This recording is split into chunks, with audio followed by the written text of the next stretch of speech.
नमस्कार दोस्तों, मेरा नाम विनोद कुमार मौर्य।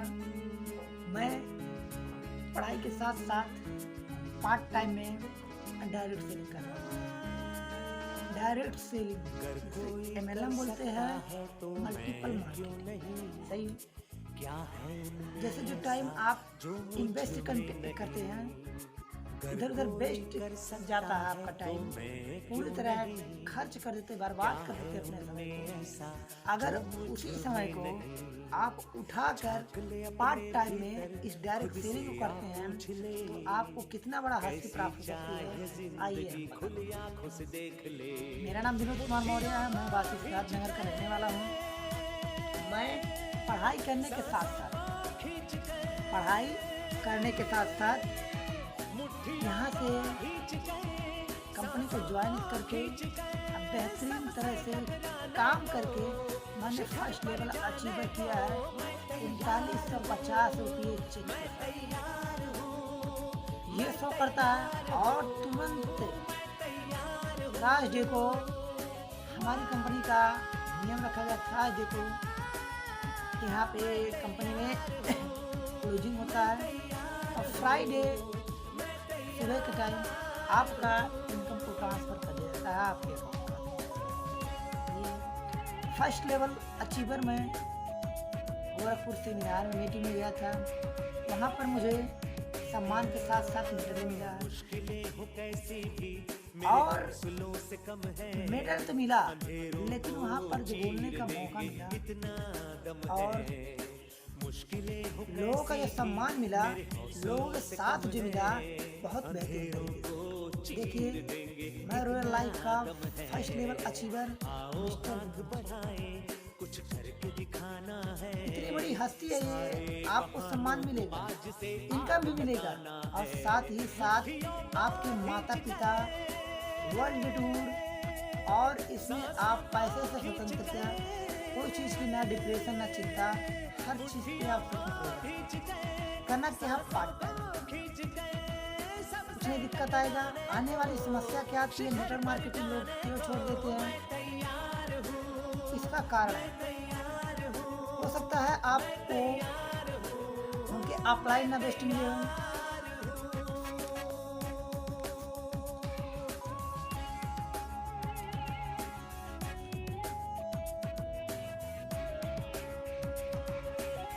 दो कंडीशन आता है, या तो उनके अपलाइन ना उनको बेस्ट मिले हों या फिर जो उनका डाउनलाइन है वो काम। दो चीज़ के कारण लोग नेटवर्क मार्केटिंग छोड़ देते हैं। अपलाइन अगर उनको अच्छा ना मिला तो ऐसे ना उनको सीखने का मौका मिलता है। अदर मार्केटिंग में ऐसा होता है, हमारी कंपनी में अपलाइन फुल सपोर्ट करते हैं। अपलाइन डाउनलाइन अपलाइन को भगवान की तरह मानता है और इसमें बेहतरीन से बेहतरीन तरीके से सिखाया जाता है। जैसे आप स्कूलों में एडमिशन लें तो आपको सीखने की जरूरत होती है। मैं भी एक टीचर हूँ, मैं भी बच्चों को सिखाता हूँ। सिखाने का क्या तरीका है, बच्चों का सीखने का क्या तरीका है, ये तौर तरीके पता चलता है। यहाँ पर जैसे आप ज्वाइन होते हैं, यहाँ पर आपको बेहतरीन तरीके से सिखाया जाता है और सीखते सीखते आपका लर्न से अर्न हो जाता है। ये गायब हो जाता है।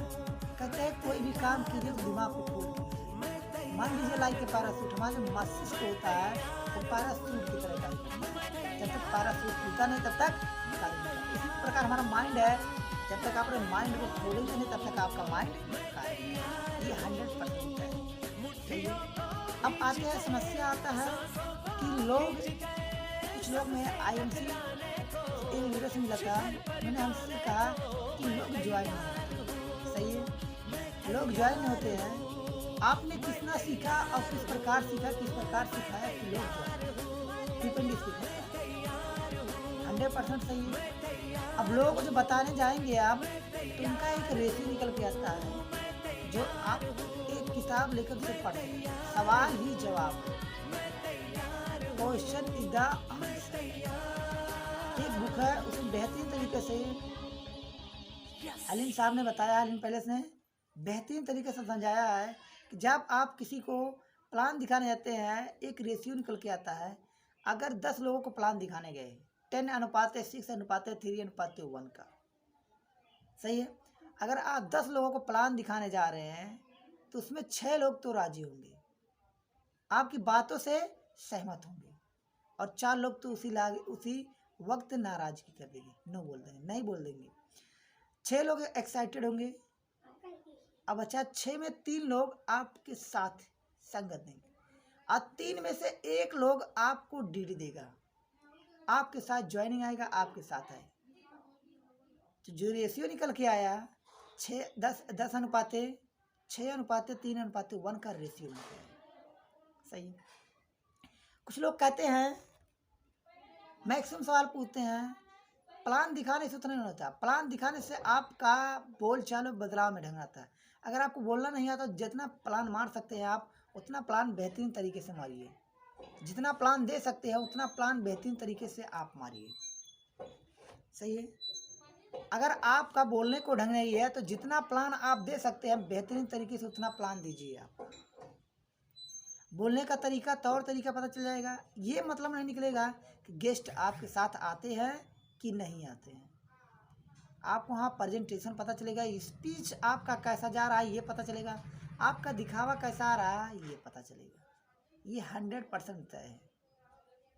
सही है। अब देखा जा रहा है कि आने वाले समय जैसे आप दिखाते हैं तो कुछ लोग कहते हैं आई हैव नो टाइम, मेरे पास समय नहीं है। ऐसा क्वेश्चन आता है, मैक्सिमम आता है, मेरे पास टाइम नहीं है। तो आपको एक बात बता दिया जाए कि उनके सामने आप बोलिए कम, बुलवाइए ज़्यादा उनको। कैसे बुलवाना? जैसे बोले मेरे पास टाइम नहीं है तो बोलिए सर सही है, जब मैं भी इस बिजनेस में आया था तो मेरे पास समय नहीं था। अच्छा बताइए, आप अपना ज़्यादातर टाइम कहाँ पे देते हैं? अगर वो शॉप करता है तो शॉप में देगा, जॉब करता है तो जॉब में बताएंगे, कहेगा मैं अपना ज़्यादा टाइम जॉब में देता।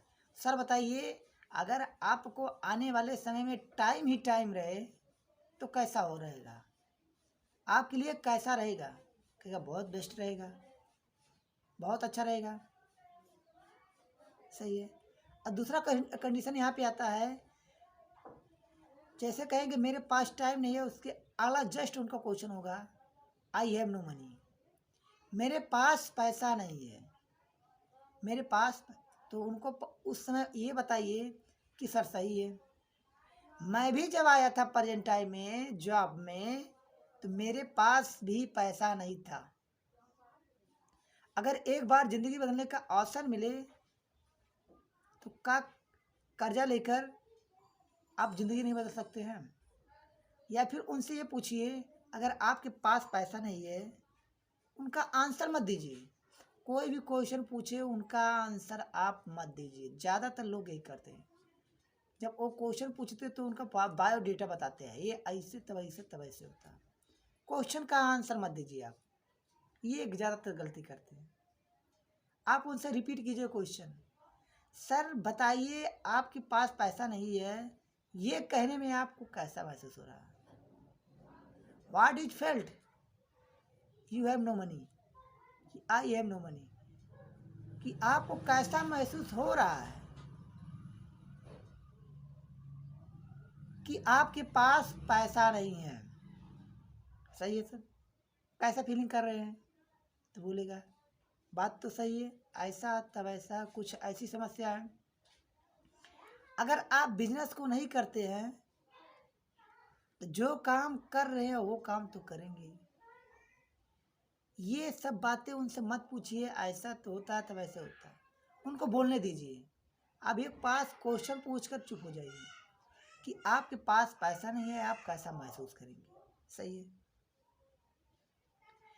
उनसे पूछिए पैसा नहीं है।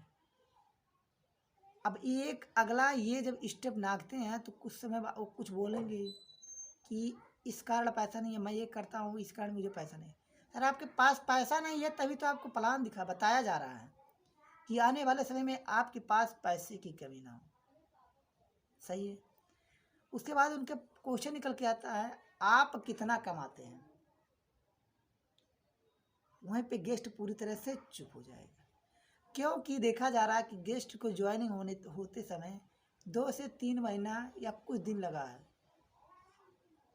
कुछ दिन लगा है, और पूछ रहे हैं आप कमाते कितना है, पैसा कितना कमाते हैं। सही है, 100% सही है। तो उनको तुरंत तो क्वेश्चन पूछिए, सर आपके अकॉर्डिंग, सर आपके अकॉर्डिंग इस कितना कमाना चाहिए।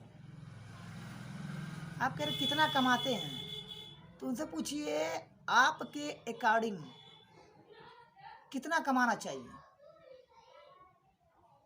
बोलेगा 10 से 15, 20 से 25 हज़ार मंथली। सही है, तो उनको बताइए सर जितना आप सोच रहे हैं उससे 4 गुना अधिक पैसा कमा सकते हैं यहाँ से, 4 गुना अधिक। अगर आप 25,000 बोले तो उसका 4 गुना, 1 लाख 1.5 लाख मंथली यहाँ से आप कमा सकते हैं। एक बार अगर जीवन में बदलने का मौका मिला है तो बदलना चाहिए कि नहीं बदलना चाहिए। आपने कहा कि 25,000 कमाना चाहिए मंथली, तो मैं बता रहा हूँ कि यहाँ से आप जितना सोच रहे हैं उसका 4 गुना अधिक पैसा कमाएंगे।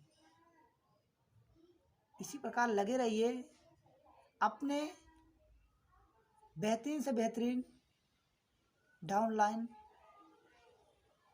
अपलाइन, कुछ भी कहिए, मिस्टर विनोद जी से। मैं करता हूँ royal life, first born royal life, जिस कंपनी की स्टार्टेड 9 अगस्त 2019 से स्टार्टअप है और इतनी बेहतरीन ग्रोथ कर रही है कि जो बताया जाए वो कम है। मुंबई, दिल्ली, मैक्सिमम राज्य तक और विदेशों तक ये कंपनी तय कर रही है।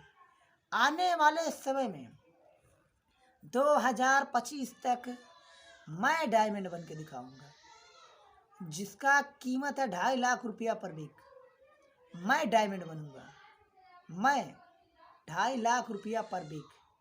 और आने वाले 2025 तक जिस बच्चे से या जो कोई पूछेगा कि मिस्टर विनोद जी, या किसी से पूछेगा कि हम डायरेक्ट सेलिंग करना चाहते हैं, कौन सी कंपनी करें, तो उसके मुंह से जवाब निकले लगा first born royal life, first born royal life, first born royal life.